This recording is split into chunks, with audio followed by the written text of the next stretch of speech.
Hello guys, मैं हूं doctor Priyanka Gupta. Welcome back to my channel common disease world.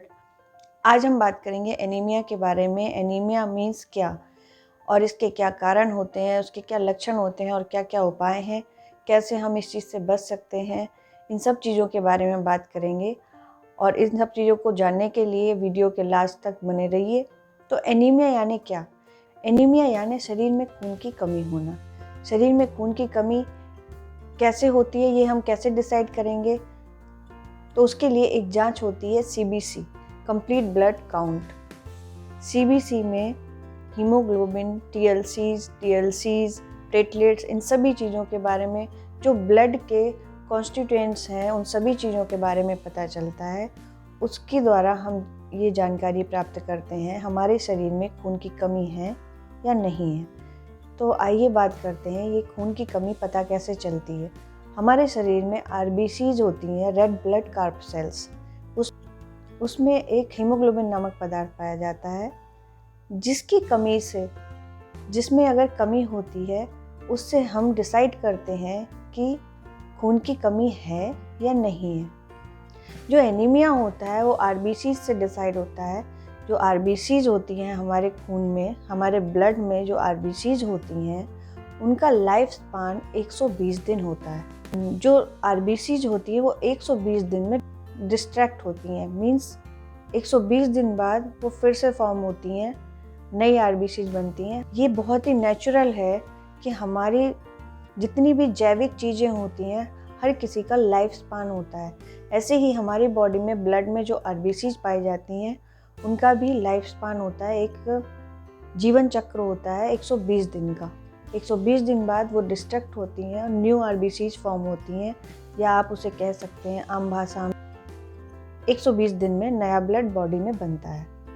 इस तरह से हमारी बॉडी में हीमोग्लोबिन मेंटेन रहता है, खून की मात्रा निश्चित रहती है। लेकिन यही खून की मात्रा, अगर हीमोग्लोबिन की मात्रा कम होनी शुरू हो जाती है, तो इसके भी कई सारे कॉजेज। जाहिर सी बात है, अगर शरीर में RBCs की वजह से खून की कमी का पता चलता है, तो इसके 3 कारण हैं। या तो RBCs प्रॉपर बन नहीं रही हैं, या फिर बन रही हैं सही मात्रा में लेकिन उनका डिस्ट्रक्शन ज़्यादा हो रहा है, वो टूट ज़्यादा रही हैं। या फिर तीसरा है कि कहीं से ब्लड लॉस हो रहा है, कहीं से ब्लीडिंग हो रही है, उसकी वजह से भी खून की कमी हो जाती है शरीर में। अब समझते हैं ब्लड लॉस के कारण खून की कमी क्यों हो सकती है। ब्लड लॉस में कई बार होता है, आपको कॉन्स्टिपेशन होता है, आपको पाइल्स हो जाते हैं, फिशर हो जाते हैं, या फिशुला हो जाता है, उसकी वजह से आपको ब्लीडिंग होती है। तो एक दिन में इतनी ज़्यादा ब्लीडिंग नहीं होती, पर वो अगर रोज़ रोज़ ब्लीडिंग होती है, उसकी वजह से आपकी बॉडी में हीमोग्लोबिन की कमी हो जाती है। दूसरा है, प्रेगनेंसी के दौरान ब्लड लॉस किन कंडीशन में हो सकता है? जब अगर आपको APH है, एंटीपार्टम हेमरेज, इस प्रेगनेंसी के दौरान प्लेसेंटा अपने स्थान से अगर हटने लगा है, उसकी अचानक से ब्लीडिंग होनी शुरू हो गई है, उसकी वजह से भी खून की कमी हो सकती है। या आपको गैस्ट्रिक अल्सर हो रखे हैं। अब कौन सी ऐसी कंडीशंस होती हैं जब आपके शरीर में खून बनता ही कम है? जब आयरन डेफिशिएंसी होती है, या फॉलिक एसिड डेफिशिएंसी होती है, या विटामिन B12 की डेफिशिएंसी होती है। इन कंडीशंस में आपकी बॉडी में खून कम बनता है। अब आयरन की कमी जो होती है वो बहुत ही कॉमन होती है, क्योंकि वेजिटेरियन डाइट में आयरन की मात्रा थोड़ी सी कम होती है और नॉन वेजिटेरियन में तब भी सफिशिएंट मात्रा होती है। लेकिन कई बार होता है कि आप प्रॉपर डाइट नहीं ले रहे होते हो, उसकी वजह से आयरन की कमी हो जाती है। तो जो हम आयरन खा रहे हैं वो प्रॉपर एब्जॉर्ब नहीं हो रहा है, उसकी वजह से भी आयरन डेफिशिएंसी हो सकती है। तो इन सभी कारणों की वजह से हमारे शरीर में खून की कमी हो जाती है। अब हम बात करते हैं, चीज़ बनते नहीं हैं। तो कई बार कई बीमारियां होती हैं, जैसे कि सिकल सेल है, उसमें जो RBCs होती हैं वो बहुत जल्दी डिस्ट्रॉय हो जाती हैं। उसकी वजह से अपनी लाइफ स्पान वो पूरी नहीं कर पाती हैं और जल्दी जल्दी डिस्ट्रॉय होना शुरू हो जाती हैं, जिसकी वजह से खून की कमी हो जाती है।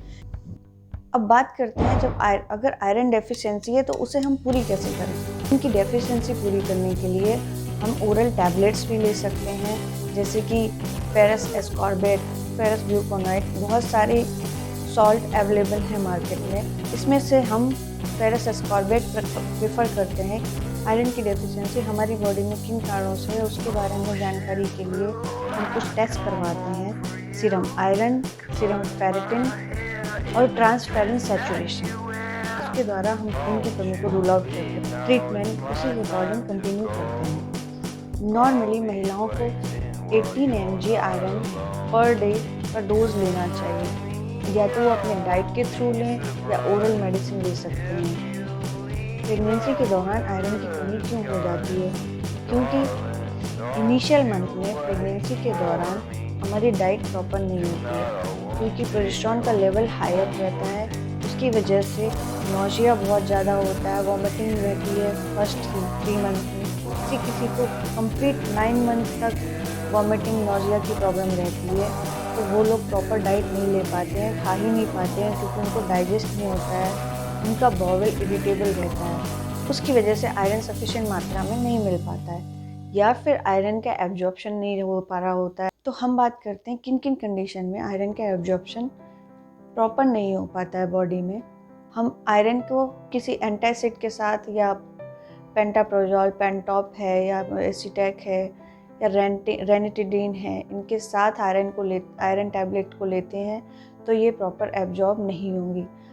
अगर हमें एसिडिटी की शिकायत भी है तो हमें रेनिटिडीन या पेंटाप्रोजोल आयरन की टैबलेट लेने से 2 घंटे पहले लेना चाहिए, या आयरन की टैबलेट के 4 घंटे बाद लेना चाहिए, तो आयरन का एब्जॉर्प्शन ठीक से होगा।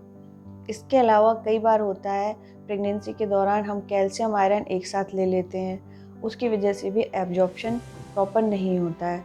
तो इसलिए हमें आयरन और कैल्शियम की गोलियां एक साथ नहीं खानी है, कम से कम उन दोनों गोलियों के बीच में 6 घंटे का गैप रखना है।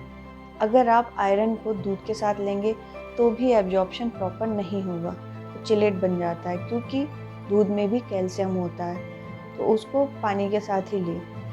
इसके अलावा अगर आप कैफ़ीन के साथ, कैफ़ीन किस में होता है? चाय में होता है, कॉफ़ी में होता है, चॉकलेट्स में होता है, इनके साथ भी आयरन नहीं लेना चाहिए, इससे भी एब्जॉर्प्शन प्रॉपर नहीं होगा। कई सारे लोगों को आयरन की वजह से कॉन्स्टिपेशन हो जाता है, उनका बाउल रिस्पॉन्ड नहीं करता है, काफ़ी दिनों तक कॉन्स्टिपेशन बना रहता है। तो ऐसे कंडीशंस में हम खून की कमी को पूरी करने के लिए इंजेक्टेबल यूज करते हैं, इंजेक्शंस देते हैं, उसके आयरन के इंजेक्शंस भी आते हैं जो कि बहुत स्पीड से खून की कमी को पूरा करता है और हीमोग्लोबिन का लेवल बढ़ाता है। आयरन बढ़ाने के लिए हमें क्या क्या खाना चाहिए? जो वेजिटेरियन लोग हैं वो पालक, मेथी या अंजीर, अनार, सेब, ये सारी चीज़ें ले सकते हैं, इनमें आयरन की मात्रा ज़्यादा होती है। इसके अलावा आयरन का एब्जॉर्प्शन बढ़ाने के लिए आप विटामिन सी रिच फ्रूट्स ले सकते हैं, जैसे कि नींबू है, कीनू है, ऑरेंजेस हैं, ये सारी चीज़ें आप ले सकते हैं। गाइस, अगर आपको वीडियो पसंद आया हो तो प्लीज़ लाइक करें, सब्सक्राइब करें एंड शेयर करें। Thank you.